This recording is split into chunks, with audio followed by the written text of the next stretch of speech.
Ladies and gentlemen, sports fans alike, welcome to another edition of Bill Swerski, Sports Talk Chicago, one of the couple, two, three best podcasts around. So sit back, grab yourself a cold one and a Polish sausage, park your keister in the French room, and listen to Bill Swerski, Sports Talk Chicago.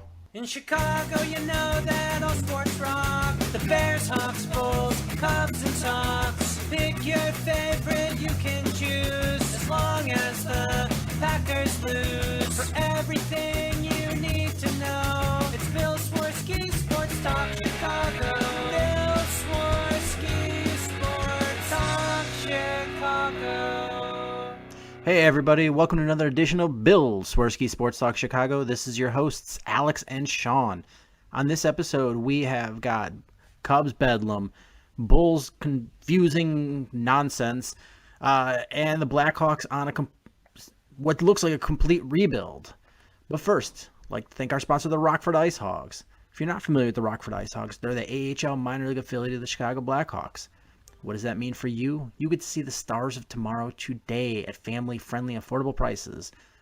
The season is over right now, but it'll be starting up soon enough in October, just a couple of short months away. So head on over to icehogs.com, get yourself a hat, shirt, jersey, and more. Tell them Swerski Sports sent you. All right, Alex. It doesn't matter where we start. There's some kind of big news going on. Should we start on the Bulls because that's the real angering one? Yeah, why not? Get that one out of the way, right? We talked last week about the Bulls trade of Jimmy Butler and how nobody seemed to understand it, and everybody is pretty convinced that the Bulls got shafted in that trade. But then they follow up this new rebuild by not exercising Michael Carter-Williams, which, granted, I don't think he was a barn burner or anything like that, but I mean, when they traded for him during the season, Gar Forman said he was excited to add Michael Carter-Williams to the team because he was a two-way player who added versatility and depth. And Fred Hoiberg said, the way I'm looking at it, it gives us another very talented player in the mix. He's got great positional size, a guy who has had some success in this league, especially looking back on that rookie season where he put up unbelievable numbers. He's a versatile player. I think he can fit well with how we want to play. He's very good in the pick and roll. You can utilize him as mismatch situations in the post. Blah, blah, blah. Is just a couple of short months ago, the head coach and general manager were raving about this guy, and they don't bring him back they don't exercise the option when they have him for would be the first full year. Yeah, I mean, there was a lot of talk on Twitter about Michael Carter-Williams being gone, and I'd say 99% of it was, yeah, bye, don't really care or going to miss him or whatnot. It's kind of funny looking back at the trade that brought him here. We gave them Tony Snell to Milwaukee. They gave us Michael Carter-Williams. We're like, oh, look at that. We traded Tony Snell for a first overall pick. Yeah, well, look how that kind of ended up. Yeah, Tony Snell just signed a 4-year, $46 million contract. I never thought I would see him get that kind of contract ever. We both live in a world where Tony Snell gets a 4-year, $46 million contract. Yeah, I have no words to describe it. I mean, you got to give him credit for playing well, but I don't think he was worth that kind of money. And also, the fact that we are envying the Bucks right now, period, both with an asset and their overall position, how we actually see Bulls fans kind of wishing they were Bucks fans and maybe hopping on their bandwagon. This is a whole universe I never thought we'd see. Yeah, and my thing with Michael Carter-Williams is, was I upset that they didn't exercise his option? No, not at all. Where I'm upset is that this team's inability to judge talent. is they spoke so glowingly of Michael Carter-Williams, and this was going to be a great trade because they were getting rid of Tony Snell, who was just awful. And Tony Snell, they are thought of him so highly in Milwaukee that they just gave him $46 million. And Michael Carter-Williams was so bad on this team that they were just like, not even worth giving him whatever the couple $1 million that he would get if they just exercised the option. It's just how poor they are at talent evaluation. I mean, how do they expect to be the team or the front office personnel that's going to lift this team in this rebuild to a championship caliber if they can't even do talent evaluation properly? Yeah, I mean, that tells you a lot of things right there, what's going on here, what's wrong with this. They're high on players we don't understand. There's a number of players they're high on that we don't understand, and they try to give you an explanation, and you don't really get an answer. Yeah, they just throw around vague terms. Younger, more athletic, versatile, team player, but they say these words, but it's kind of like that scene in Anchorman. It's like, are you just saying words? They're throwing these words out there, but the players that they're getting really aren't described by those words. I love carpet.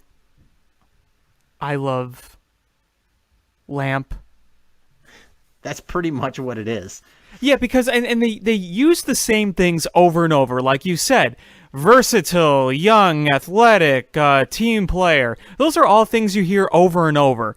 And it's like, are you really evaluating them, or are you just kind of trying to justify an asset that you really don't see much in? Because I feel like they're afraid to really, there's really no goal that I see, because I feel like if they set a straight goal, then they're gonna be criticized. They're worried about the criticism and backlash for not really delivering to it, so they just kind of try to BS their way to an explanation.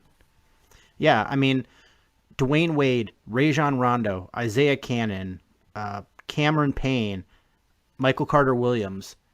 Who of that list is versatile? Who of that list is talented? Who of those lists is athletic?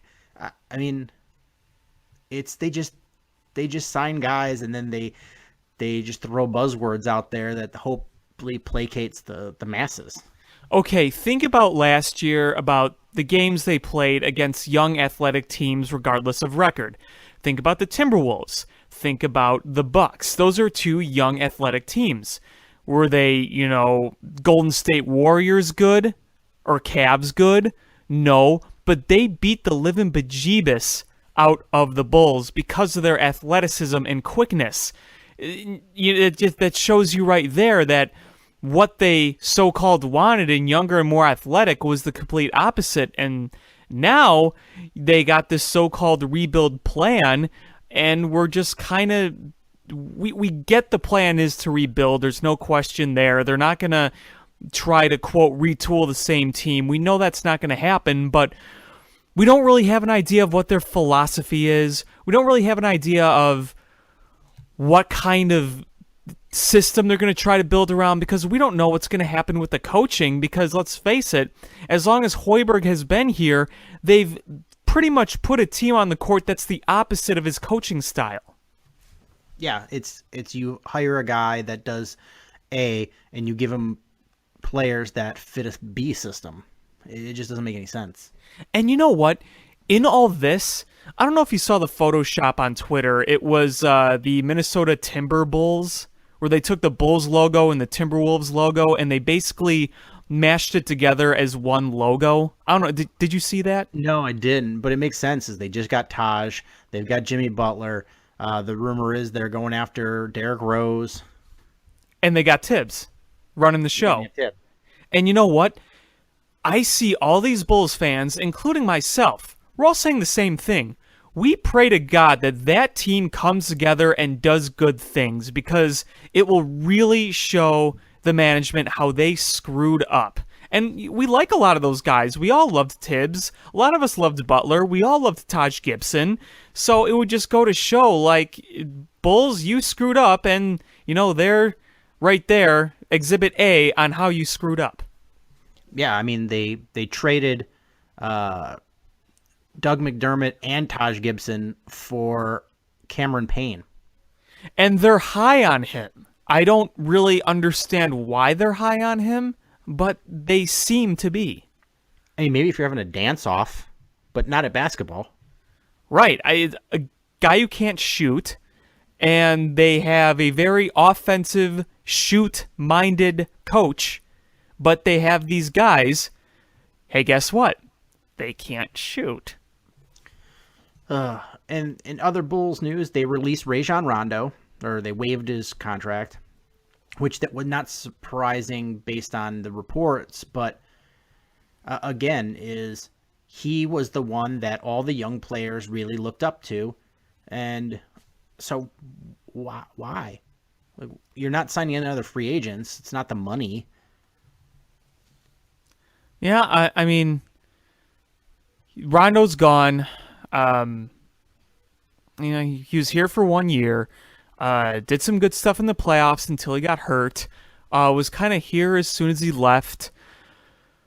Right now it's just like they got their priorities in a few players, and then everyone else is kind of meh.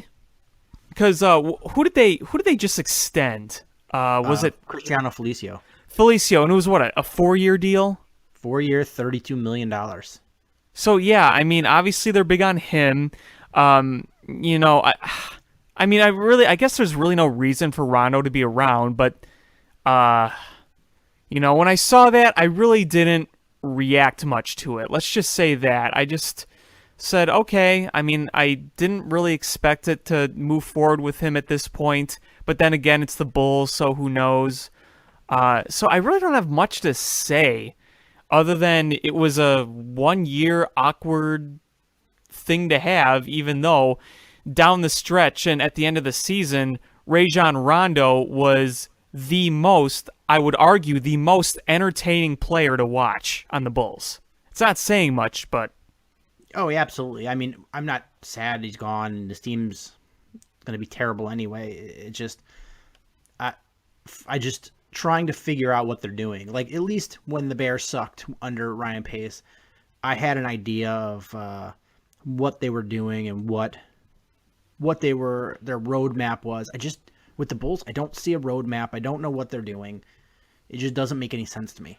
No, it really doesn't. I mean, I heard the report that Garpak said they're aiming for a top 4 pick, and let's face it, that's kind of what we want. So, obviously, the team is going to be complete and utter garbage next year, and for the sake of a rebuild, that's kind of what we want. It kind of gets me into the conversation with Dwayne Wade, and I personally think he's going to pick up his option. I think he'd be stupid not to. He did. He did pick up the option. He did. Okay. Yeah, but the report is that that now that he's officially opted in, he's asking for a buyout. Okay, I thought there was something like that. Like they were talking about. They were talking about like the option of a buyout, kind of negotiating here, saying, "Hey, we'll buy you out, but could you kind of give us a little leeway here? Not the full $24 million." Yeah, John Paxson was trying to say that if this was before the rumor of the buyout came into the public, being heard publicly. John Paxson said that if there's going to be a buyout, it's going to have to be in the best interest for the Bulls. What it sounds like is Wade wants to be bought out for most of the contract. Right. Then he'll turn around and sign with Cleveland for very little money because he's already getting money from the Bulls. And so that way he can have his cake and eat it too. I mean, if I'm the Bulls, if you're going to pay a bunch of money, you better have him around anyway. You're not going to play every night, but, kind of stick it to him for opting in just to give him the free money. Yeah, because, I mean, obviously it'd be hard to imagine the Bulls just giving him his full $24 million and saying, "Okay, bought you out, goodbye." I mean, if it was like a contract that was worth, I don't know, maybe half that or a little less, you could see it a little easier, but that's $24 million right there. So Yeah, that's a lot of money for an old player. If I'm John Paxson at this point, you've already made a bad decision. I would be like, all right, we'll buy you out for $5 million. And you can go on your way. You can go play for Cleveland or wherever you want to play. And he would probably balk at it, but I'd be like, all right, well, here's your options. $5 million or you're going to have to ride it out. And then, this probably be the end of the road.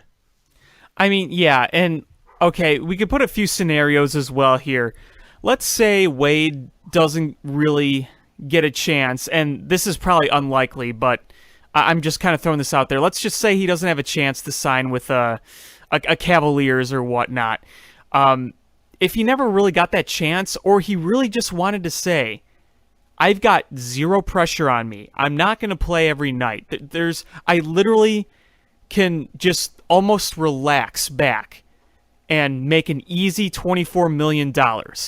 I'm sure he's thought of that, but I also truly think he wants a chance to win another ring, and I think that kind of triumphs over everything. Now, of course, this whole buyout issue is going to be telling of that, because if he could somehow get away with like most of the money, if not all of it, I mean, I really don't think they would buy out for the whole contract. Like I said, that's $24 million. But if he got a good chunk of that money and had a chance to play for a ring, that's probably what his top goal is. But if that doesn't happen, he has got a really easy $24 million to make with the Bulls.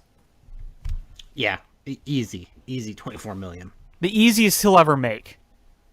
And as far as the Bulls having a top 4 pick next year is, they'll have a bad record, but they're going to be a team that probably is like the worst record in the league, and then they still don't win the lottery. Oh, of course. And think about now. We had the Paul George trade, big trade, out of the East. Think about this Eastern Conference now.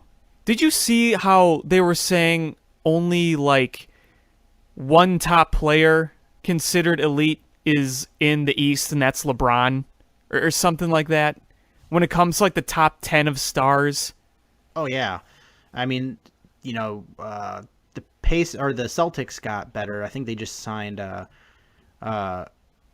Hayward, but still, right. I mean, this is an easy conference to get into the playoffs, and if you're LeBron James, you just coast into at least bare minimum, you coast into the conference finals. Oh yeah, because who's your other threat outside Boston? No one. Really, yeah, no one. Atlanta? Washington had put up an all right team, but nothing that can beat LeBron James. Yeah, I mean, John Wall's a great player, but that team as a whole, yeah, not going to beat LeBron. So it's a cakewalk conference, and you're the Bulls, and you're going to win a bunch of games just because you have bad competition. Yeah, I mean, it's really going to be pretty horrific in the Eastern Conference. The West, it's going to be entertaining as heck, but the East, outside, like, it's going to be LeBron, just the Cavaliers dicking around all season, like, whatever, just get us to the playoffs, get us to the finals, and that's really about it, because you got a lot of bad teams in the East, and the Bulls are going to be one of them. Maybe you get some entertainment from the Bucks because they got, that young, entertaining team. So you get some entertainment there. I'm sure a lot of people like watching the Celtics, even if they don't like them. John Wall's fun to watch, but other than that, just bad. Yeah, and in the Western Conference, you have San Antonio always fields a good team. The Rockets have made moves. The Thunder have made moves. Yeah, obviously Golden State is going to be good. Speaking of Golden State, did you see the contract that they just gave Steph Curry? I did. I saw many gifs associated with that, and included the Daffy Duck or the Donald Duck diving into the chamber of gold coins, and I'd say that's pretty accurate. Yeah, it's pretty ridiculous. So it just makes you wonder what the Kevin Durant contract's going to be. Yeah, no kidding. Because even though he's a free agent, I've been reading reports that nobody's been bothering to reach out to him because they know he's going to sign with Golden State, but I can't even imagine the contract he's going to get. Unless he's just going to be like, I want it the same as Steph Curry, kind of like a Kane Taves kind of thing. Yeah, exactly. That's still a lot of money, though. I mean, let's face it. But yeah. That's unreal money. LeBron James has got to be stewing. He's like, my team isn't that good, and I'm still not making $40 million a year. Oh, could you imagine what he'd want? If you were to ask him right now after seeing Steph Curry, I mean, whew. I'm going to take my talents to whoever's going to pay me the most money. And then Lakers. And not one championship, not two, not three, not four, not five.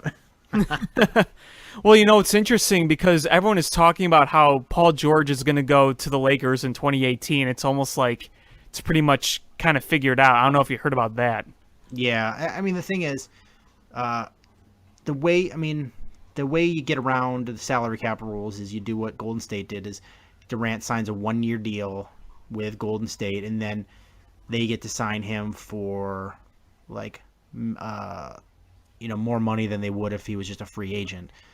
And the Lakers would have to do something like that with both LeBron and Paul George, sign 1-year deals, and then cross their fingers that they're still willing to re-sign the next year, and for how much, it's otherwise they're not going to be able to get the stupid amounts of money. They'll just have to play for a lot of money.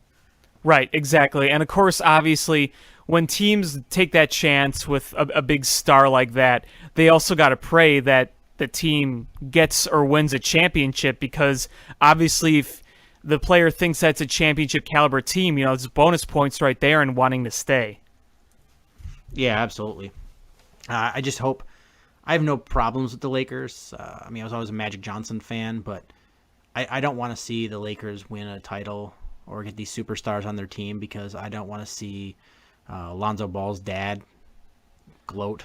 Yeah, that's getting kind of old. I feel bad for those kids, because his kids all seem like good kids, good heads on their shoulder, hardworking, but he just seems obnoxious and just absolutely annoying. And that's what I try to keep in mind here. I try to tell myself, don't let his dad rub off on him, because he doesn't seem to be that way at all. Because I've seen some people kind of taking out the hate for his dad on him, and I don't think that's really fair. No, I don't think that's fair either. I mean, it's a natural reaction, just because it's somebody close to him that he, you're able to pawn that hate off. Because LeVar Ball, I mean, what does he do? He just sits around and talks about how great he is and how great his kid is. And now he gets money too, so win right there for him. Yeah, but I mean, I honestly, I don't even know what Lonzo's voice sounds like, but I could describe in detail what LeVar sounds like. You are a hater. All right. Should we? I've had enough of Bulls. They're gonna suck, and I don't see them making any splashes in this free agency thing. I think they're gonna go into the season pretty much, for the most part, with what they have on the table now. And I was talking to my one friend Eric Nemchak. Shout out to him. The other day, he's a big basketball guy, and we're just saying, this rebuild, it's going to take a while, and they are going to be bad for a long time. Mm-hmm. Very much so. Very, very much so. All right, do you want to move on to Cubs or Blackhawks? I guess we could go to Blackhawks. There's been a lot of activity right now and some exciting activity, so why don't we go to them? Sure. So today's news, let's jump right into the most recent one, is Marcus Kruger got traded. Yeah, I kind of saw it coming. I know that they didn't originally do it by the expansion draft like we thought they would, but I still had a feeling he would be traded, and we all know the reason why. The main reason is salary cap. Yeah, and that's absolutely confirmed by what they got back in the trade, which was, quote, future considerations. Yeah, that's all salary cap right there, and we get it. I mean, is Marcus Kruger a bad guy to have on your team? No. Is he worth the $3.5 million he makes a year? Probably not. We were playing Marcus Kruger basically to be a penalty killer. Yeah, and I heard a rumor, and I don't know how true this is, but it comes from a source that is pretty knowledgeable that the Blackhawks could then are possibly going to send them a pick, a mid-round pick, to bring Marcus Kruger back, but where Vegas will eat a chunk of his salary. Interesting. And the reason that they didn't send him on draft night was because he was due a $2 million signing bonus yesterday. So I was pretty sure when the deal was going to happen was after yesterday. So it happened today. Right. That makes sense. So if they bring him back for around $1 million, I'm much happier having Marcus Kruger. But it is what it is at this point. Yeah, exactly. I mean, right now you have no choice but to shed that salary cap. You got to do it. And obviously there are certain players you're not going to just get rid of. So he'd be the one to start because he's really not making to the value he is. And don't get me wrong, I like Marcus Kruger. He's done some nice things, but he's not really productive when it comes to scoring, and paying a forward $3 million would usually indicate that he is contributed to scoring, but like I said, he's really mainly a penalty killer. Yeah, I mean, the thing is with sports is you have to be able to separate what's a bad player and what's a bad contract.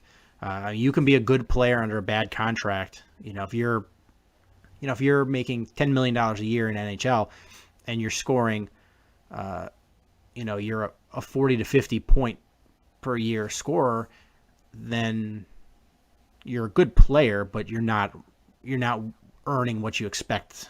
Right. You're not getting what you expect for $10 million in the NHL. And that's what Marcus Kruger is. Now he's not $3.5 million good, but if you bring him back for $1 million, then he stabilizes the bottom lines, whether the third or fourth line. Yeah, you really have to prioritize your value because there's such a hard salary cap. It makes it so much harder. So you really have to prioritize the value in your players. And when you value Marcus Kruger, you look at the money he's making now and you look at his overall value, it says, well, that doesn't really match up. Where, like you said, if you reduce $2 million off that and make it about $1 million, the value kind of matches up better. Yeah, absolutely. What else Blackhawks done? They agreed to terms with a 2-year contract extension to Anton Forsberg, the goalie that they brought over in that Brandon Saad trade, which goes along with what we were saying last week is we expected him to get an extension. We haven't heard the terms yet, but I would imagine it's probably the $700,000 to $800,000 a year range. And he's going to get first crack at being the primary backup to Corey Crawford. Yeah, I mean, like I said, you really don't have much of a choice right now. You have nothing in the system in terms of goaltending, so that's another reason that Saad trade was really good, because you need another goaltender, and ideally one who's young. He's only 24 years old. So, like you said, no surprise that happened. I was hoping that they would, and I knew that they would, and they did. So, I'm really hoping he turns out, because he's got great minor league numbers. I think he's won a Calder Cup as well with Lake Erie, now Cleveland, the Monsters. So he's definitely got a lot of promise. We'll just see how it translates in the NHL, because he's played very little NHL time. Yeah, absolutely. And just to add depth to, because the goaltending depth was so thin. Yeah. I mean, so thin. They signed another goalie, and they signed Jean-Francois Berube to a 2-year contract with an annual hit of $750,000. And he was a draft pick of the Los Angeles Kings and played for the Islanders as well.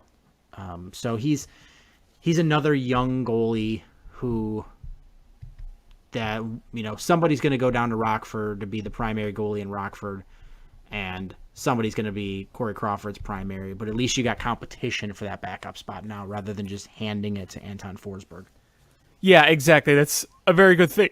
And, maybe Forsberg is up and the other one's down, and maybe things don't go well, and then they switch. So it's going to be kind of up to them to see who gets that backup spot. Yeah, I at least like the competition. That's always important. You don't want an issue where Crawford gets a little bit of an injury, gets drunk, falls down the stairs again, or whatever the case may be, and misses a few games, and having to rely on Anton Forsberg, because who's his backup? Right, exactly. We really had no one else until we got Forsberg and this guy Berube. We really did not have anyone else. And I think some people just didn't really realize that, but that's the truth. And they re-signed Thomas Yarrow to a 1-year contract extension. Same thing with Ville Pokka. They signed him to a 1-year contract extension. The Hawks seem really high on Yarrow, and I really think they're trying to make him work because he is still very young, so that's a good project to have, I guess. Yeah, I think it's both players, Ville Pokka and Thomas Yarrow. I think they see the talent there and they just want to coax it out of them, and without giving them big money. Ville Pokka has been the best defensive prospect the Blackhawks have had, but has just never made it up to the big show. Partly, I think, because of the style of play he plays versus what Quenneville wants in a defenseman. But part of it is just finally putting it all together. I really like Ville Pokka, but they're giving him the 1-year deal. Same with Yarrow. It's time to shit or get off the pot. Yeah, exactly. So it's going to be a big time for him to prove himself, because we've seen him in Rockford for so long, and you're just kind of waiting, seeing, is he going to finally make it? And if he does, is it going to be with the Hawks? So, like you said, it's big time to prove it. Yeah, honestly, is just looking at what they have in defensemen. Ville Pokka very well could make this roster. Considering the lack, yeah. Yeah, right now I would be shocked if they signed Oduya again. Yeah, I have my doubts. I would be shocked if they signed, they might just sign Brian Campbell again to another sweetheart deal, but I don't see why. But this could be your top 6 right now. Is Duncan Keith, Connor Murphy, Michael Kempney, Brent Seabrook, Gustav Forsling, and Jan Ruda. Ville Pokka very well could surpass any one of those. We'll see what he does in guys. camp. Yeah, he's got the talent that he could easily match up with Forsling or Kempney. And I think Jan Ruda might be the better of any of those, but it's still an adjustment to come over here and play on the North American ice versus the European ice. Absolutely. So they might just send him down to Rockford for a while to just get used to that ice size. It took what's his face that they sent with the to Carolina in the Bickle trade.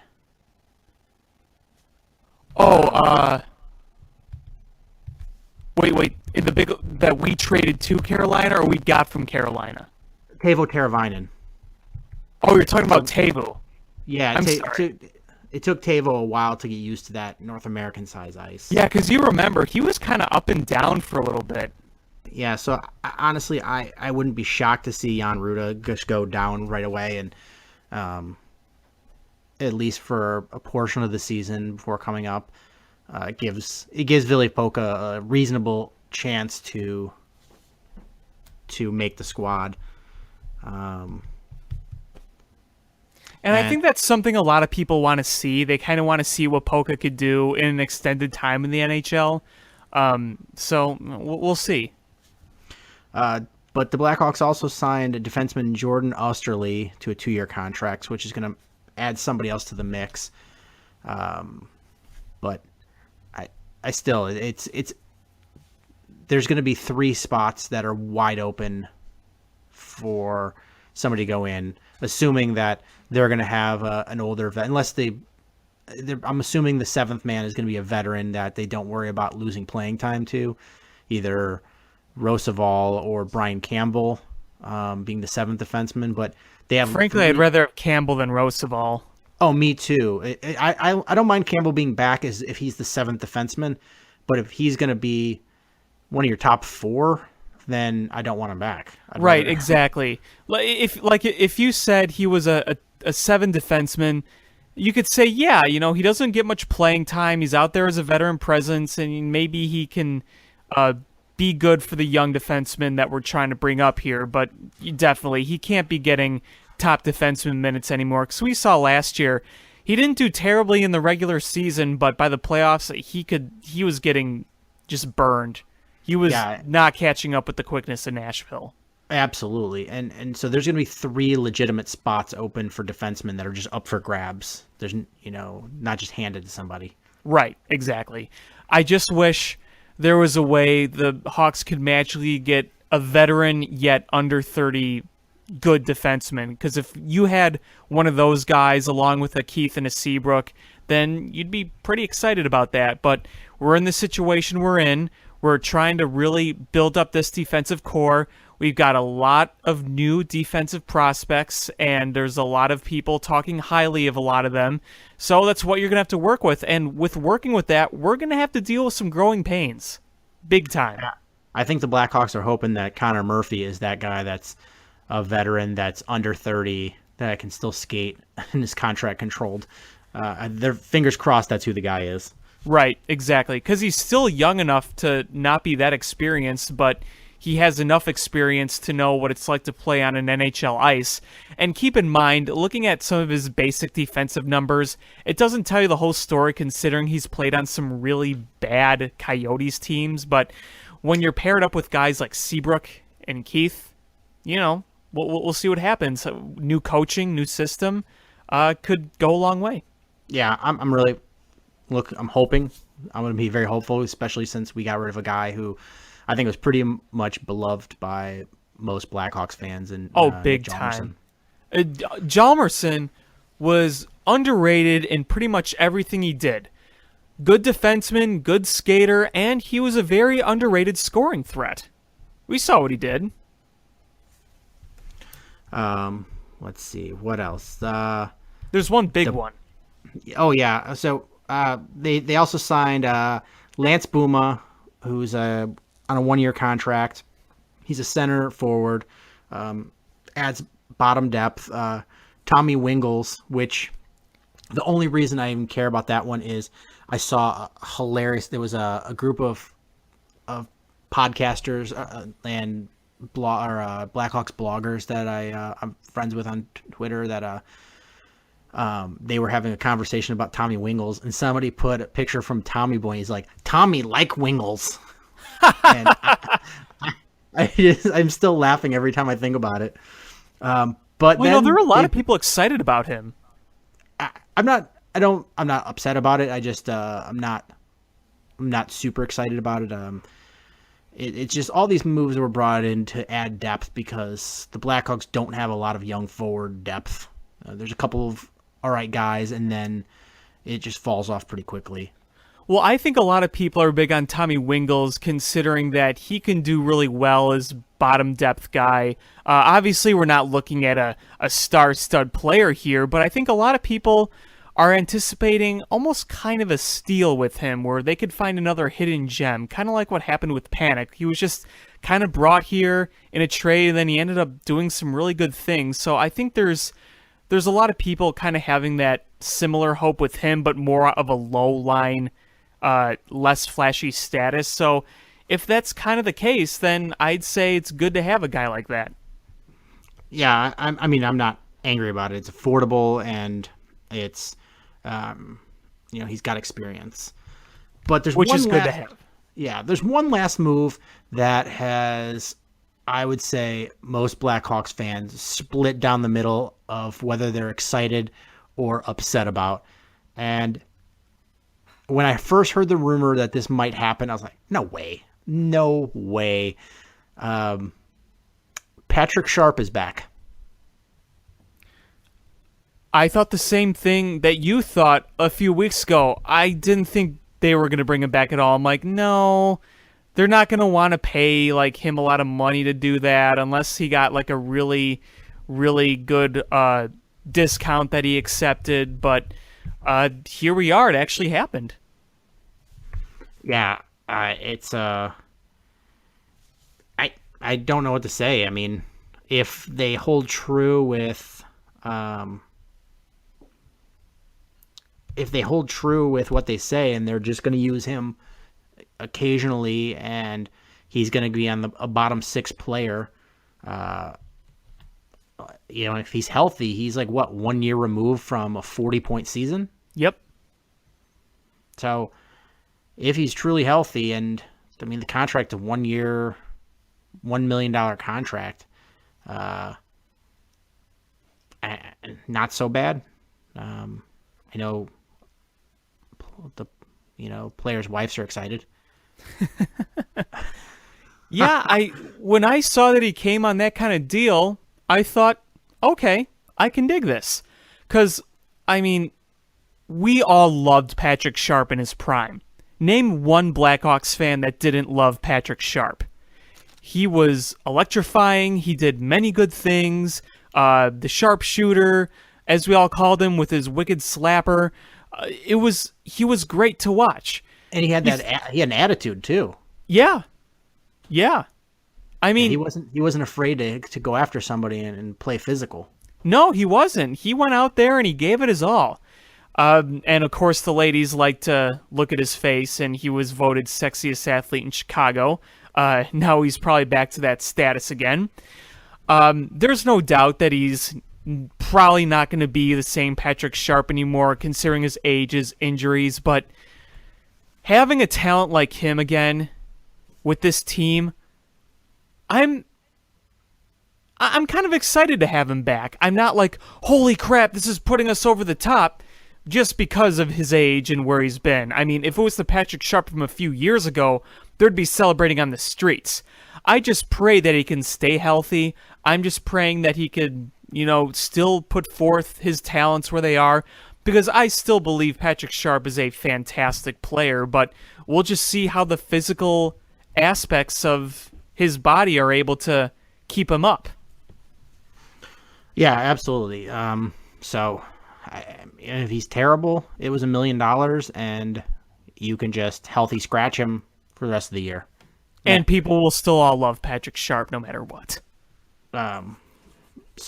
But if he's able to play, and you put him on that fourth line or the third line, and he helps with some production,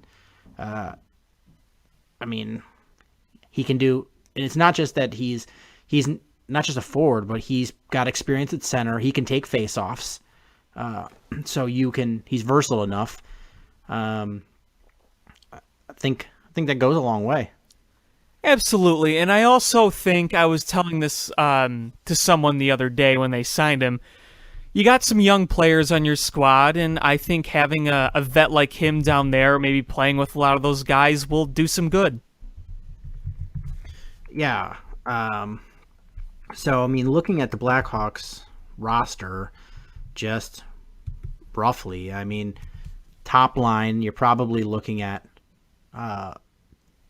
definitely Taves is your top line center. I'm gonna just throw out a guess of Sod and Panic on either side of them. I can dig that. Your second line, you're probably looking. I'm going to throw a lot of money out there. Is that Anisimov's going to be your second line center? I would assume so. With Cane and Schmaltz on either side of him. Yeah, I've seen that in a lot of mock lines as well. It's just the third and fourth lines. Where do you go from there? You got a bunch of names. Just who is, who's going to be your third and fourth line centerman? I'm guessing Tanner Caro is probably your fourth line center. Yeah, third or fourth. Yeah, I don't know. Now, here's an interesting thing to think about. I'm just going to ask you this right now.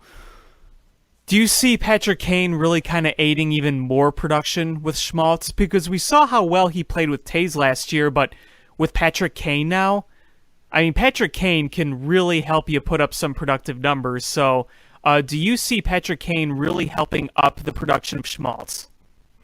Yeah. It's you're gonna see whoever plays on opposite of Cane on that line is gonna get shots because you saw the good chemistry that they had with Anisimov, Panarin, and Cane. And it's going to be a big loss with Anisimov, but whoever you put in there, as long as they are a good skater, which Schmaltz is, I think you're going to be able to. I just think you'll be able to get an offensive bump for him from that line. Yeah, Petra Cane can really help a guy out. So it's just going to be interesting. You were saying you had a tweet you wanted to read? Yeah, so Brian Hedger tweeted this possible Blackhawk line scenario. Panic, Taze, Sod, Cane, Anisimov, Sharp, Wingels, Schmaltz, Hartman, Yurko, Carey, Boma. What do you think about that? Oh, I don't know if I have Sharp as a second line guy. I wouldn't be surprised if that happens at some point, but I would really need to see where Sharp is at because if he's fully healthy, then you might see good things from Sharp being on that line. But if he's slowed down at all, and it wasn't just all injury that caused last season to be a disaster, then I think you're hindering that second line. He's going to have to show an awful lot in training camp to make that worthwhile. I think the thing with me is you see the top stacked with veterans and the bottom stacked with youngsters. And, maybe I think that it'd be a bit more beneficial with the youngsters if they play with some veterans. Like if we saw Schmaltz play with Cane, I think that would be very beneficial for him. Hartman is also a young guy. He's played a little more than some of these other guys, but and Wingels has been around too, but a lot of these guys haven't been in the league very long, and I just think that maybe you'd see a bit more of a veteran youngster kind of mash up a bit, but how Q likes to blend the lines, so it's almost like who knows what's going to happen at some point. Yeah, I would be really shocked if Sharp was your second line winger. I just really would be shocked. Unless you just absolute last year was a fluke thing, and he's much closer to a 40 goal guy or a 40-point guy than what he was last year. But I would be absolutely shocked. Right, because where I'm putting Sharp right now is where most people are putting him, and that's the third line. Yeah, I think that's probably the best place for him is third line. Or, if you needed to, I guess he plays center as well, but third line's probably where he goes. It makes the most sense. Yeah, it'll be interesting to see. We're not that far off from camp opening up, so we'll get a better picture of what he looks like and how some of these guys are fitting. But if he is healthy and he's looking back to form, which I would be shocked at, because you don't sign a 1 year, $1 million contract if you're in good form. Right, exactly. So if you put him on the second line, that's not a good sign for the Blackhawks. Yeah, I mean, that was just a proposal, and like I said, I saw a lot of the same tweets, and I kind of had the same thing. I'm like, he's probably going to be a third liner.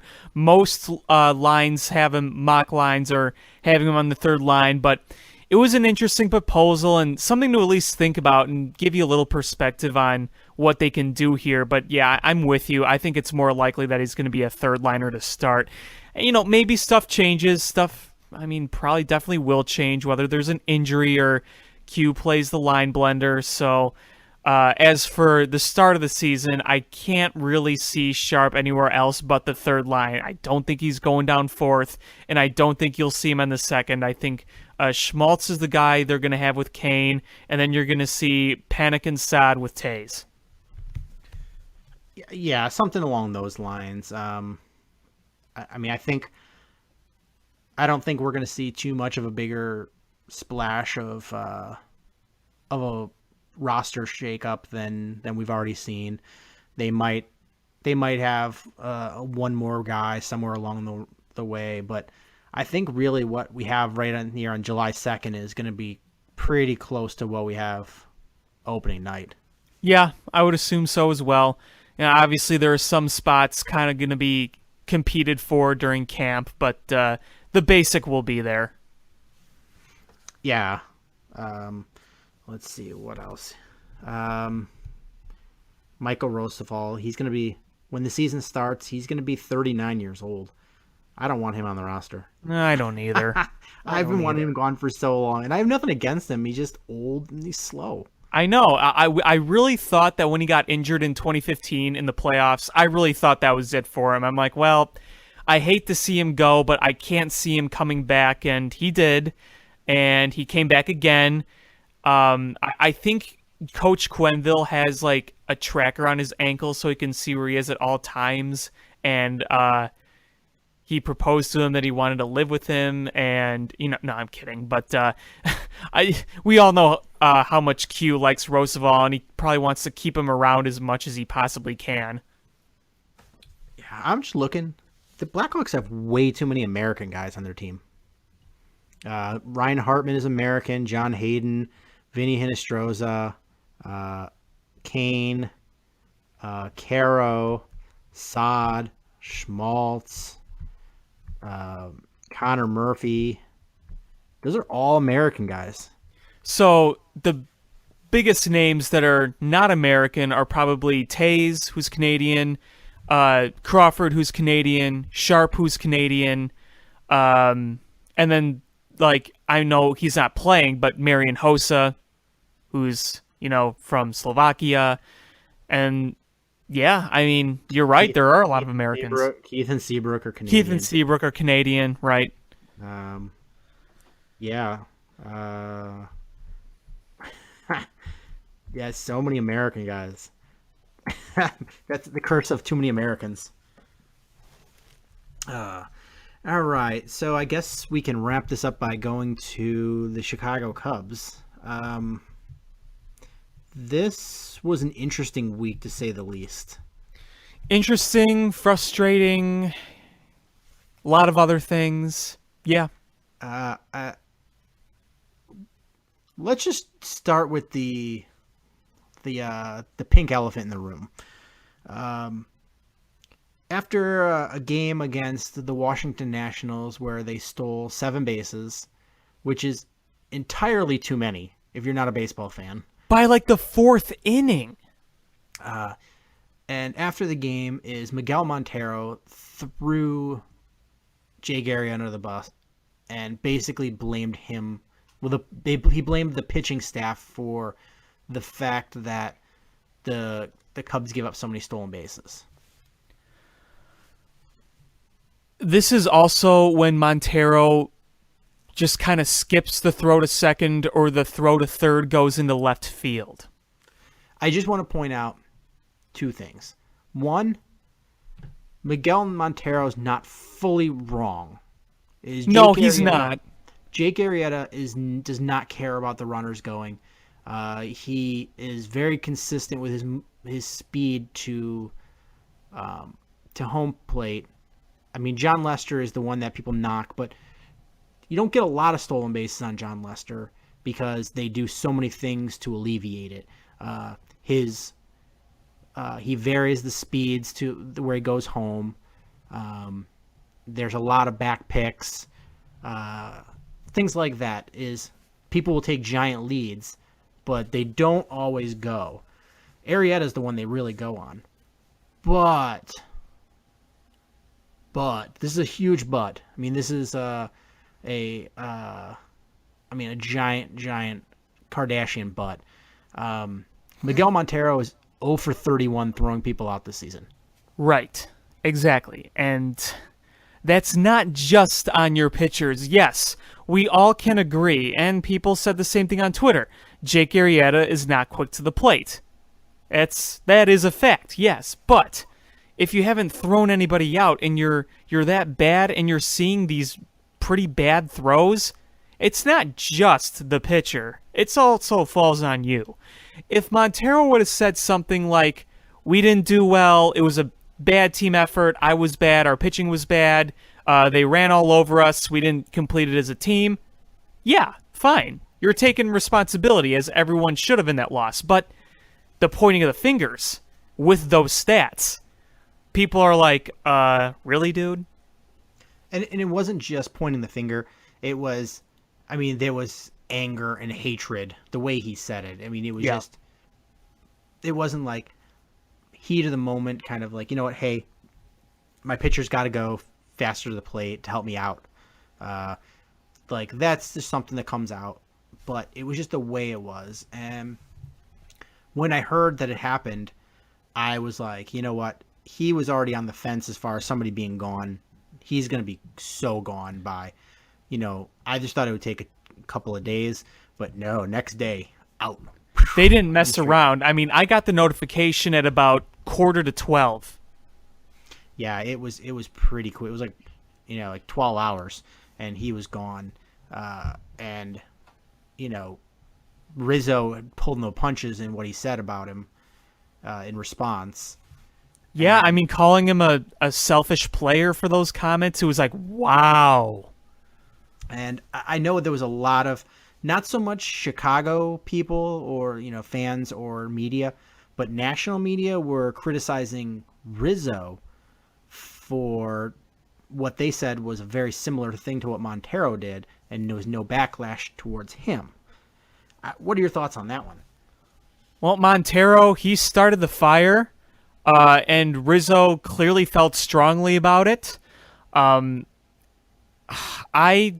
frankly don't blame Rizzo that much for being that upset about it and saying what he said. I really don't. I get the point where you don't want to say don't point fingers, but I'm going to point fingers. Like, I get that perspective. I really do. But what it tells me, I think it's more telling of anything than just kind of what we think of what Rizzo said. I think it's telling that Montero wasn't really on the good cusps of a lot of people in the clubhouse for those kind of reasons. And I think it reflects on Montero's past, on comments he's made, like the whole thing with the World Series during the parade, saying how he didn't get the playing time. Something that I think a lot of us didn't make a lot of, but now that this all came out, we get an understanding of why it might have been a bigger deal than it seemed. So, personally, I'm not upset at Rizzo for saying what he said. I think as a team leader, you got to establish that there are ways of the clubhouse. There's a way you got to carry yourself, and clearly that he was upset at somebody like Montero, a veteran who's been around for a long time, basically saying there's no excuse for that. And him as a team leader kind of has to step up. Now, I know it makes a little difference when you say it publicly, but Montero brought this on himself. So that's kind of what I have to say about that. Yeah, I'm not far off in my thinking either. I think it's a little bit of not as far apart as like apples and oranges, but not too dissimilar either. Anthony Rizzo was specifically asked about the situation, and I would be shocked if he was. From what I hear, is there was a fan or a player vote of what happened to him, and they voted for him to be gone. So there was probably more to it than just this instance. Did you hear that the way they did that vote is Theo Epstein talked to them. And Theo was obviously seeing that they didn't want him there. So I thought that was interesting. Yeah, so I think this was it was response to somebody asked him a direct response to something that happened the night before. They were probably already asked about it, from Theo and Jed of what they wanted to do, and it was pretty clear. 3, I think there was probably more situations than what we're aware of as far as what happened. And 4 is this is a very, very young team, some impressionable guys. They're not playing the way that they'd hoped to play after trying to repeat as World Series champions. And Rizzo is one of the veterans and one of the leaders. And I think his strong stance, that pro team, we're sticking together. And if you're not sticking together, then you got to be gone. I think that sent a message to the rest of the team saying, hey, we're a family. He was not part of the family. And you know what? I kind of like that because it's better to have an established clubhouse philosophy, an established clubhouse, culture. Like an established culture like that. I'd rather they have an established one than just kind of not having one, because we've seen clubhouses, stories of other teams that don't really have that, and there's been a lot of problems. This way, you know what you like, you know what you want, you know what kind of attitudes you want, and you know that you got to weed out some of the bad ones if that's what you got to do. And this isn't me going on saying I hate Miguel Montero, because let's face it, we don't win the World Series without him, and we don't get to the point where we are now without him. But if the players think that he is not a good person to have in the clubhouse anymore and that it was causing problems, then it's pretty obvious that something had to be done. I will always be appreciative of what Montero did in a positive way, whether it was the grand slam or the game-winning hit in Game 7, 2 really big things. Like I said, wouldn't have won the World Series without him. But when you do something like that, you can't expect it to just be brushed aside. And, I'm going to add one more thing about Montero. I've heard that there has been kind of problems with him in this similar way since he was in Arizona. So, this is nothing new. And part of me just thinks that they've dealt with it for a while, and that was really the breaking point. Yeah, I kind of alluded to that this is probably not an isolated incident. I think the first time we heard anything like this was after they won the World Series, and everyone else was just giddy beyond belief, and he was complaining. And I'm sure there's maybe not to the degree that these two situations were, but I would be absolutely shocked if there weren't more that we never heard about. Yeah, I wouldn't be surprised if there were, and that's kind of an interesting thing that I've brought up before in saying we really don't know what happens in those clubhouses probably 90% of the time. We really don't. We only hear when it's made public because, who knows how many times Montero has said stuff like that in the clubhouse, but not public. Everyone knew about this because it was public. So telling me that they wanted him out, that they talked to other people about his attitude, it tells me that there was a lot more, and we just didn't know about it. Yeah. And then with this week, I think what we were expected this week was to get manhandled by the Nationals and then take our frustrations out on the Reds. And it's not quite what we saw. No, we saw a very weird series against Washington and a very frustrating, not so good series against the Reds, a team which we have beaten the living daylights out of since 2015. Yeah. I mean, the National Series, record-wise, we split 2 games. But and I was perfectly fine with that considering the circumstances. Yeah, I mean, I was saying that, I don't know if I said it on the show or if I was tweeting it, but the best case scenario was a split for the Cubs, and they got that. But it was not an easy split whatsoever. They got clobbered in games 2 and 3, and they won squeakers in games 1 and 4. Well, they almost choked away the first game. They're up 5-0 in the 9th inning, and it's 5-4, and the tying run is at third base, and the winning run's at second. Luckily, they got out of that. And then, obviously, the epic comeback, which felt really good. But, yeah, by no means was it easy at all. Yeah, I was... So, Monday was a nice win, 5-4. Eddie Butler pitched pretty well. Didn't walk anybody, only gave up 4 hits in 5 innings. And they kept Trey Turner off the base path, which I think was huge because he's a big cog for everything that this Nationals offensive machine does. And they played really good defense that game. I think that's something that really needs to be noted. The defense played in that game was what we've wanted to see consistently throughout this year. Yeah, and you saw 2 fairly unlikely heroes come through in Almora and Contreras. They came up big for the Cubs on offense. Yeah, and he really had a nice series. Javier Baez, that first game, he had 3-4 hits, couple of RBIs against some tough pitchers, so that's something to behold of. Yeah, the Tuesday game, that was the Jake Arrieta, Montero rough game, but Arrieta did not look good. Got hit pretty hard, got stolen on, walked 6 guys, and opposite you had Max Scherzer, who just pitched like the best pitcher in baseball. Yeah, I wasn't really expecting to win that. I was thinking best case scenario, what I wanted was Arrieta keeps them in the game, and then you get to the Nationals bullpen because that is by far their Achilles heel. Their bullpen is god-awful.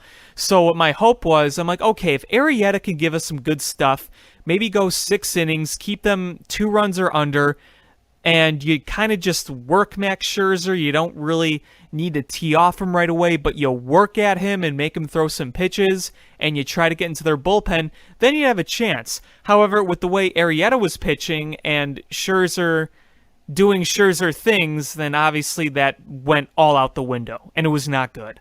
Yeah, with the way Arrieta was pitching, is once they went down 2-1, and the way Scherzer was pitching, honestly, I was telling my dad, I was like, I think this game is stick a fork in them. I think they're done in this game. And I left the room for a little bit and was playing with my daughter, and I came back a few minutes later, and I was like, oh, man, this is getting ugly. I'm glad it only ended up being 6-1, but it really had the makings of it could have been worse. Yeah, when it was 4-1, I can't remember if that was when Montero threw it into left field, because I know that caused a couple runs to score. I think it was 4-1, but when it turned 4-1, that's when I turned it off and stuck the fork in them. I'm like, that's it. Yeah, and then they followed that up with when you saw Lackey pitching against Strasburg. I think everybody just their eyes got glassed over, and they were like, I tweeted out, what's the over under on home runs that Lackey gives up? And I'm like, I'm putting the number at 3.5. And he did go under that, but he got teed off on. John Lackey. Yeah, I really kind of expected the same thing. I think everyone else did. And when you see Lackey getting frustrated on the mound, it's like, welp, this isn't going to be good. And the thing is, I came here for jewelry. The thing is, Strasburg gave up some runs. Not a lot, but the Cubs started to hit him a little bit, but they were in too big of a hole where it didn't really matter. Yeah, and the thing is it wasn't. It was weird. It was when they hit him that I bet their BABIP was nice for that game, but they struck out so many times. What do you have? 13 strikeouts. Yeah, I think it was something around that. They definitely struck out a lot, but they did score some runs, and like you said, some of it was kind of BABIP luck. I know there was a home run. I think I know Rizzo hit a home run, but that wasn't off Strasburg, but I think Contreras hit a home run, and obviously that was nice, but they scrapped together a few other runs and then basically struck out the rest of the way. Yeah, and you saw Bryant leave the game with a rolled ankle, which is not something you want to see. Everyone assumed the worst when that happened, when he had to get helped off the field, and people are like, well, with the way this is going, that's probably like a torn ligament or something, and he's probably dead, and he needs to have his limbs amputated, because that's what we do. We over-panic when somebody is hurt on the Cubs, but, luckily it wasn't serious, but it did kind of have that creepy aura of, well, that's just the way this season has been. Absolutely. I hope for the best and prepared for the worst. Luckily, he was only hurt, 3 days? Yeah. He missed, 3-4 games? Not even. He missed, he was back yesterday. So he missed Thursday, Friday. Yeah, that's it. But Thursday's game, the 5-4 comeback win, was arguably the best game the Cubs played all season. The last one in Washington. Yeah. 3 runs in the 9th. Lester pitched really well. Other than Carl Edwards outing, everything else was pretty golden. And you really, I don't know if you did, but I just got this feeling like, hey, listen, look what they did in this 9th inning comeback from behind from one of the best teams in baseball. This is going to be a springboard for the Cubs to start playing better. And then they basically go into Cincinnati and they poop the bed. Honestly, after that great win, I was in awe of, wow, that was awesome. We really needed it. But I also kind of said, we've said that about a number of games. That was the one. That's what's going to turn us around. And it still really kind of hasn't. So I didn't have that much of an confidence boost in that, but I definitely acknowledge the fact that it was a much-needed win, and it was really cool to see the continuing success of John Jay this year as he drove in those winning runs. So it was definitely a promising game, but I didn't really take the, that's the one to put us into the big go crazy mode. But I am still, regardless, disappointed in the way they crapped the bed the next 2 games, because that was pretty bad. Yeah, I mean, Friday's game was really bad. The Cubs offense had 3 hits, 2 walks against Scott Feldman. And I think the collective Cubs fandom was like, can we trade back? Yeah, I mean, he had some nice starts in a Cub uniform, but really when you look at the numbers, since leaving the Cubs in 2013, Scott Feldman's been pretty blah, and we didn't like getting almost no hit by him, because he brought a no-hitter until the 6th inning? Something along those lines. Yeah, because I was watching it in a bar with some friends, and we're like, we're going to get no hit by Scott Feldman, aren't we? They finally got a hit, and then they got a scoring opportunity, which they pissed away, and that was a really ugly game from all ends. Mike Montgomery started off really well, and then the defense started kind of crapping the bed, and Mike Montgomery has been a victim. He really has. He gets no offensive support, and a lot of the times his defense just kind of flubs behind him, and he's not a guy that's going to go past the 5th or the 6th, so he had a very small window to do his job, and he pretty much did his job, except for the Adam Duvall home run, and everything else just kind of fell apart. I mean, he did give up 9 hits in 6 2/3, but he got out of a lot of those jams, though. Yeah, he got out a lot. You got to give him credit for that. The 4th inning was the bad one for him that game. Right. But for a guy that's got thrust into your starting rotation, I think he's been more than adequate for what you had to expect. Right, exactly. I mean, this is a guy who's been back and forth Started off as, obviously a long relief kind of guy. He had some spot starts last year, but not really at the same rate. So you got to give him credit for putting forth what's been a pretty good effort. He's gotten no help at all. Yeah, I mean, he literally got no help. They scored no runs for him. He didn't score anything. And then Saturday was not much better. The Cubs that was worse, I think. They couldn't hit a guy named Jackson Stevens, except they got those 2 home runs, and then other than that, it was just nada. And he hit in the winning runs too. Yeah, and Eddie Butler did not look very good. He had that great pitching performance in that first game against the Nationals, surprised everybody, and then just is a stinker against this awful Reds team. Yeah, I know. I didn't really see much of the game. I just got the notifications. I saw the last 2 innings because I saw the Cubs jumped out 3-0. I'm like, okay, that's cool, but no lead is safe in this ballpark, especially with an inexperienced guy like Butler. And Butler, like I said, I think he's a good asset. He just needs a lot of work. Obviously, he's very fastball reliant, and that can be really dangerous with a Reds lineup that's actually pretty good because they got a lot of good bats in that lineup.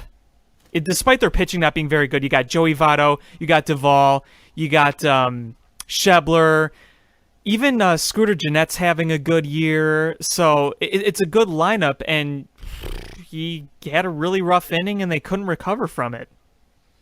Yeah, and at least they salvaged the series with a 6-2 win today.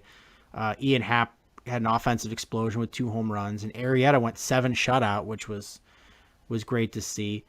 But my big concern is that the last couple of games, John Jay's been leading off, and I think John Jay's had a really nice season so far for the Cubs, but he hasn't. I haven't seen much of him as at that leadoff spot. I think he's better served being at the bottom of the order, being that second leadoff guy that Joe Madden likes to refer to. Yeah, I mean, on paper, you get the idea of putting him there. It's like, okay, on-base guy that can run. He's not really a power guy. That on paper, it looks like your stereotypical leadoff guy, but he doesn't seem to be thriving in that role as much as he has in other roles, whether it's pinch hitting or playing down in the order, like you said. So I definitely agree with you there. Yeah, you're right. Absolutely, the idea is, and everyone was screaming for it, is why not John Jay at the leadoff? That seems like why you brought him in there. But, I mean, it's just been a small sample size so far, but it's been against mediocre at best pitching.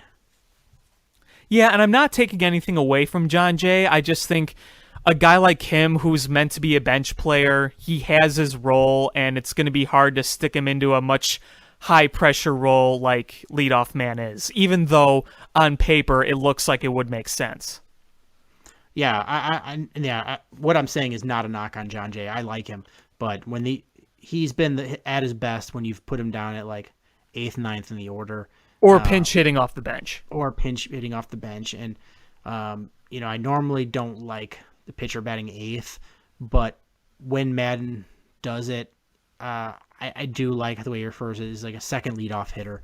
And that's a role that he's thrived in. So it's going to be interesting to see what we see over the next couple weeks of as the leadoff hitter turns, the struggle is real.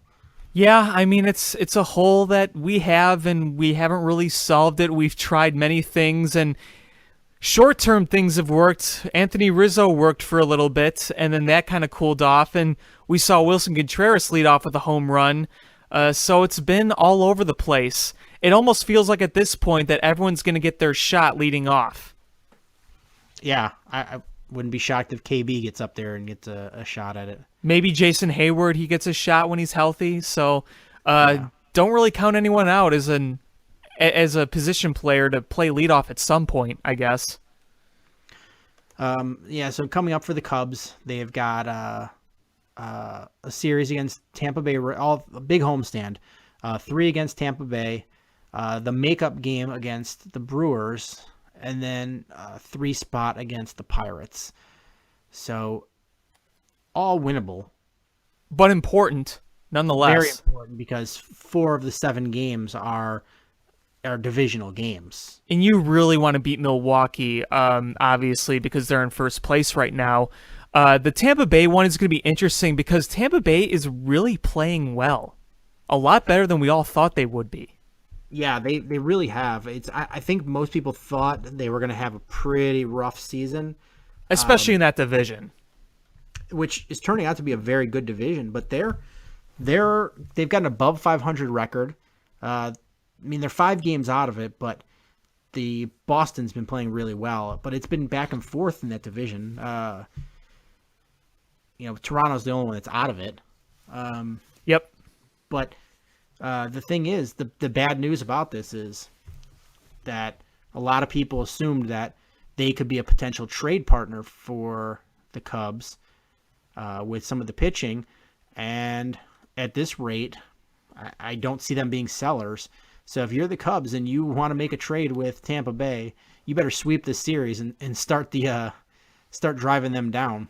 Yeah, no, that's very true. And they were saying that on the radio today, where not just the Cubs, but a number of other teams were looking at the Rays as definite sellers and saying, okay, here we go. Let's make a deal with them. They're going to want to sell this, this, and this most likely. Maybe you could get this. Well, hold your thought.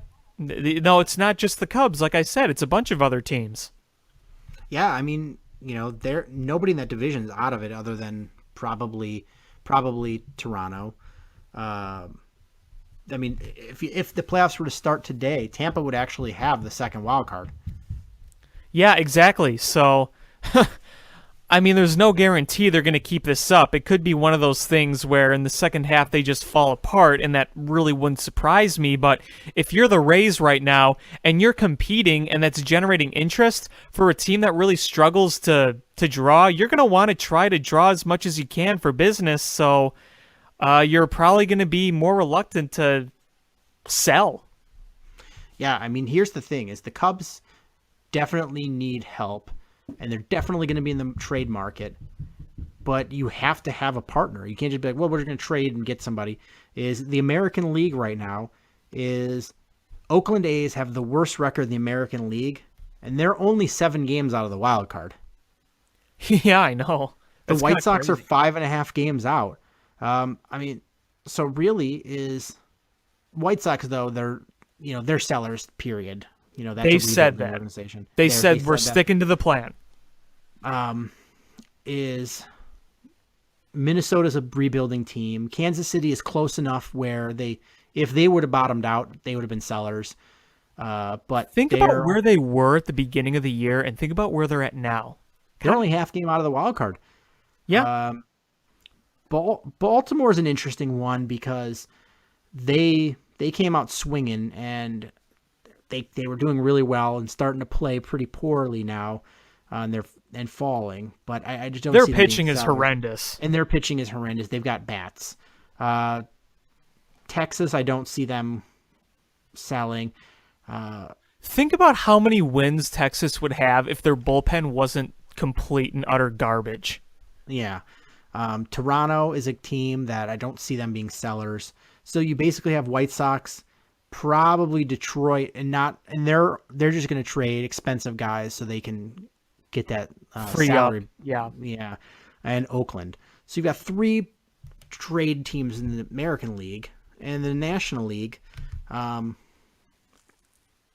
the Cubs are 6 games out of the wild card. They have to win the division. Yeah, pretty much. In the postseason, they have to win the division. Atlanta is coming up as a team that's talking buying, not selling. They're one of the team that I'm hearing rumors, not unfounded rumors, but it's on MLBTradeRumors.com that they're interested in going after Quintana. Yeah, I heard that too. I think it's what they've been doing is kind of weird, to be honest. They're not doing a traditional rebuild by any means. Yeah, it's going to be interesting. If it works, I think you're going to see a shift in dynamic of how teams go about what they're doing, but it's a big if. Cardinals, they're not going to trade with the Cubs. The Mets they very well could be they could be sellers. The thing is, my question is, what are they going to sell? Because I don't think they're going to want to get rid of their pitchers except for Matt Harvey. I think they'd try to get rid of Matt Harvey, but when it comes to Thor and DeGrom and some of those other, and Mats, yeah, I don't think they're going to be selling those guys. And then the rest of their lineup, I mean, Cespedes is their main core guy. They're going to keep and build around Conforto. There's really nothing that anyone probably wants. I don't think anyone wants an old Jay Bruce. I don't think anyone really wants Neil Walker. I don't think people are going to be lining up for a really washed up Jose Reyes. David Wright, incredible talent, but always hurt. So it's going to be hard to imagine what they're actually going to sell. But I think right now it is fair to say they're not contenders. Yeah. And speaking of the Mets, happy one day after Bobby Bonilla Day. So what? 2035? Is that how long it goes? The payments? So for those of you that don't know, is the Mets, instead of paying Bobby Bonilla, they decided to structure his contract so he would get paid for a long time after he was done playing. He hasn't played in, I believe, 15 years. It's been a while. I'll look it up. I think it's 15 years that was the last time he played. And he collects $1.2 million every July 1st until 2035. And now put this into perspective. You're like, baseball salary is not a ton of money. They're paying, he'll be like 60 when they're done, probably more than that. He's going to be a way old man when they stop paying him, number one. And number two is he makes twice as much money currently as Noah Syndergaard. Yeah, his last game was in 2000. So, 2001. So yeah, he's making steady money through many, many years. So it's not like once he stopped paying when he was played, he's going to have no source of income. Well, he's going to have continuous source of income for not playing baseball for over another decade now. Yeah, it's unreal that this is such a dumb contract. Let's see, he's 54 right now, and they're going to pay him for another 18 years. So that's almost 2 decades right there. Yeah, so he'll be 72 years old when they stop paying him $1 million, $1.2 million a season. That's so funny. Yeah. So you don't have a ton of trade partners if you're the Cubs right now because of the way baseball is. I mean, honestly, if you're looking for experienced pitchers that are under contract control, your probably two best options at this point, as far as actual teams trading, would be Sonny Gray and Justin Verlander. I don't want Justin Verlander. I don't either per se, but he's a guy that they're going to look to move. Yep. And he brings arm candy with him to the game. So, I mean, obviously everyone would want Justin Verlander if we were talking right now in say 2011 or 2012, but that really isn't the case. Yeah, I mean he's a different guy. He's not that type of player. And this season is not having a bang up season. It's he's got a 4.5 ERA, and a 1.447 WHIP. Not really lighting it up there, but no. What's interesting though when you talk about trade partners and whether who's buying, who's selling, this year in baseball right now, there's a lot of just like in between, like we're not really selling, but we're not really buying type scenarios. If you look at a lot of the teams on the list. Yeah, absolutely. There's a ton. National League is chock full of them. In the American League, there's a lot of teams that are in it. We still have the better part of a month left, but we'll see how it goes in the next couple of weeks. Here's one more trade question I wanted to ask you, and this is something that a lot of us are talking about. What is Milwaukee gonna do at the deadline? Stand pat. That was So our not plan. buy, not sell. Yeah, they're not gonna do anything. I think part of it is because they don't want to trade any of their assets because they don't think this is their year per se. And Braun is the only contract I think they would try to dump, and I don't think they're gonna be able to move him. That's kind of how I feel, because think about it. You look at them on paper and you look at the stats, they have countless holes. They're in first place, but outside Knebel, their bullpen is bad. Their pitching staff really isn't good at all. The hitting, they got some great power hitting. Travis Shaw was a great addition, but there's a lot of all-or-nothing players on the team. Obviously, Shaw and Braun and Thames have been really good, so they have some talent in the lineup, but it's not really a lineup built to go on a long haul this year. And, like I said, with the pitching not being great, there's a ton of holes on this team. But you're okay with saying there's a ton of holes on this team in a rebuilding sense because that's what they came into the season doing, is rebuilding.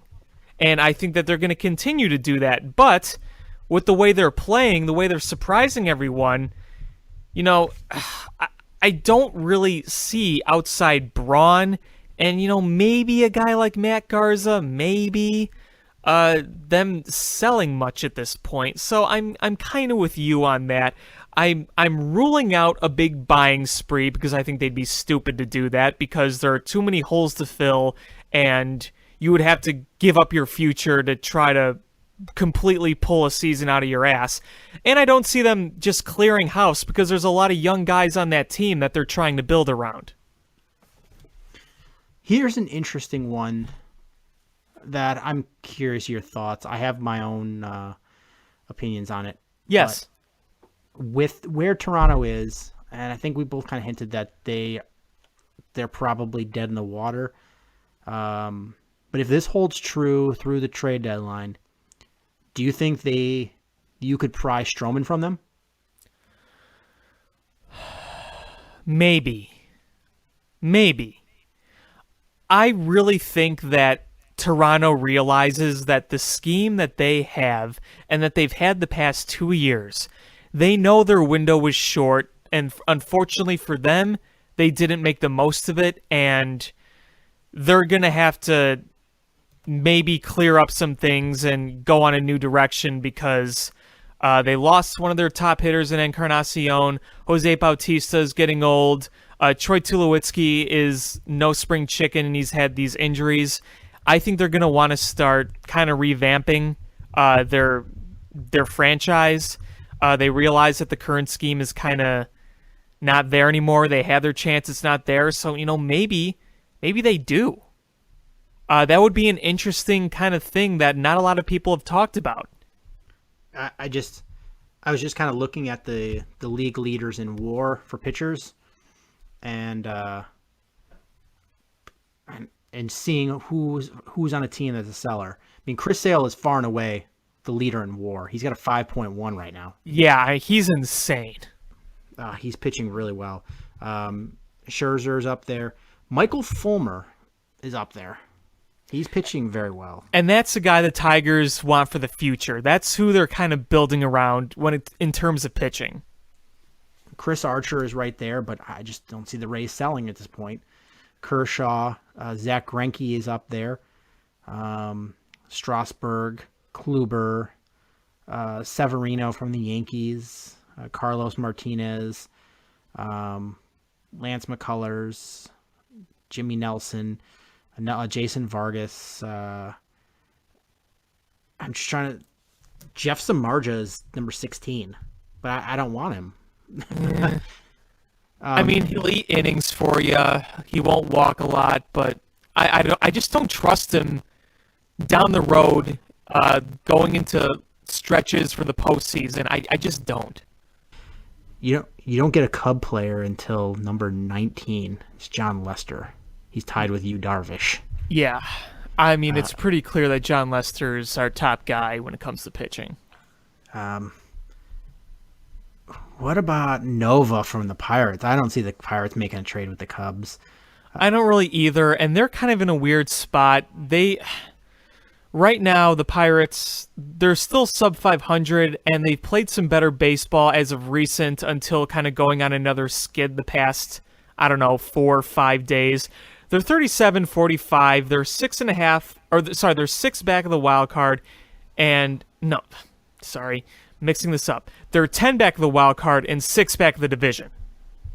So I don't think a lot of people are counting on them making the postseason, but I think they're just kind of in that spot where they don't want to sell things off right now. They were talking about selling McCutchen, but the way he's been playing, maybe they don't want to do that now. I don't know. I think there's a lot of mystery with the Pirates. Yeah, absolutely. And I just don't see them trading with the Cubs. I think too much bad blood. Then you got Quintana.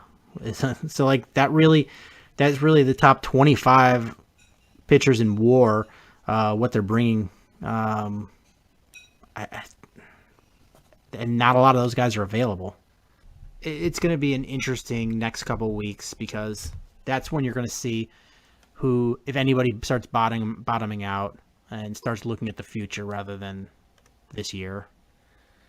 Yeah, I think that'll happen for a few teams. Obviously, you'll have sellers like San Francisco, San Diego, Cincinnati, obvious, but keep a lookout for Atlanta. Keep a lookout for Pittsburgh. Keep a lookout for, the Mets. Like I said, I just don't see them selling that much. But Texas, I think, is another one you got to look out for, because if they lose like a lot more down the next week, then they could be saying we're going to be sellers, because the race will be getting tighter with other wildcard teams and certainly not catching the Astros, because they'd have some interesting assets, not necessarily pitching wise, but just in general. So keep on a lookout with Texas and what they do. Yeah, Texas is an interesting one, but again, Yu Darvish would be an interesting trade, but that would be a rental. Right, and the Cubs are not going to go for rental at this point. They're just not. Unless they can give up next to nothing to get it. Yeah, like if they gave up a mid-level prospect, but I doubt that. I really do. I guess the last couple things about the Cubs. One is yesterday they signed in the international pool, they signed a Mexican shortstop, Luis Verdugo, for a $1 million bonus. Apparently he's one of the best Mexican prospects coming out. And he's a shortstop, which, the Cubs need more of. Yeah, really. We got stacking up on those shortstops since forever. Well, I mean, the thing is it's funny because anytime you talk long-term and growth and building with Theo Epstein, he loves building around shortstops, and he's like, you can't have enough shortstops because they're so versatile, and there he goes, is building more shortstop depth. Yeah, I mean, not only do you build depth, but you also build trade depth, so there you go. Yeah. And finally, Kyle Hendricks is now throwing off the mound with no pain in that hand. Yeah, because that whole thing has been kind of interesting. Like, we're not really sure what the timetable is. We're getting kind of the updates on how he's doing, but we don't really know an exact timetable. But it's good to hear that kind of thing, at least making progress. Yeah, it's just frustrating because we don't know what's happening. Did he have like numbness in his hand? Was it like pain? Like, I just don't understand what it was, and if it's something that needs to rehab once the pain goes away, or if it's like, all right, well, now he's pain-free, or there's no inflammation or whatever, and now he can just have like a couple rehab starts and be back in the rotation, or if this is the first step in a long process.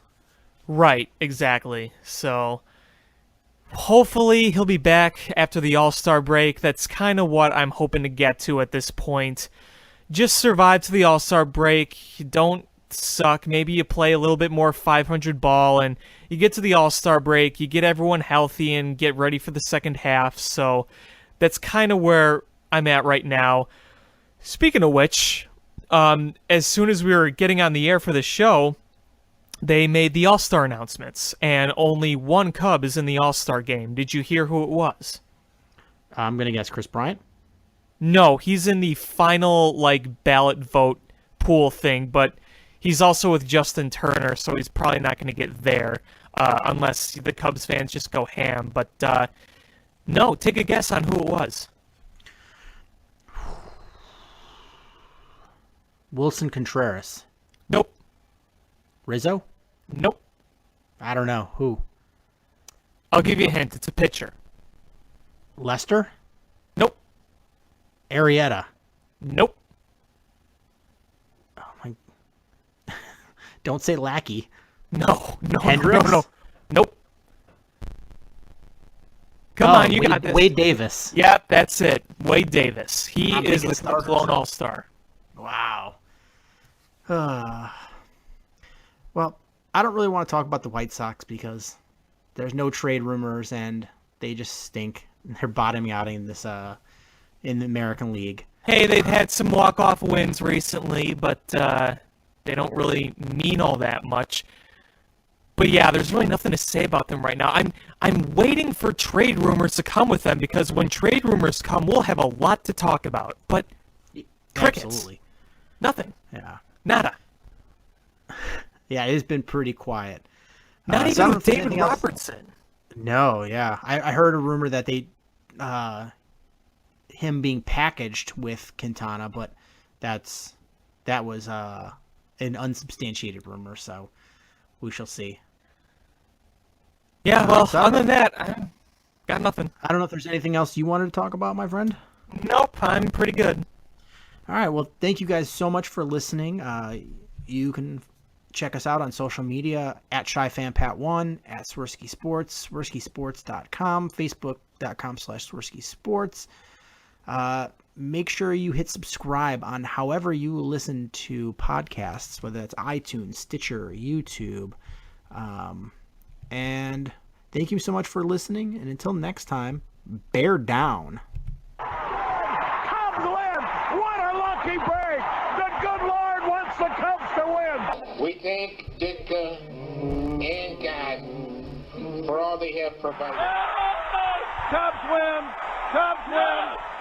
Cubs win! Oh, I don't want her. You can have her. She's a Packer fan. She can't fit in my van. And she looks like member New Yorkers, smoking crack.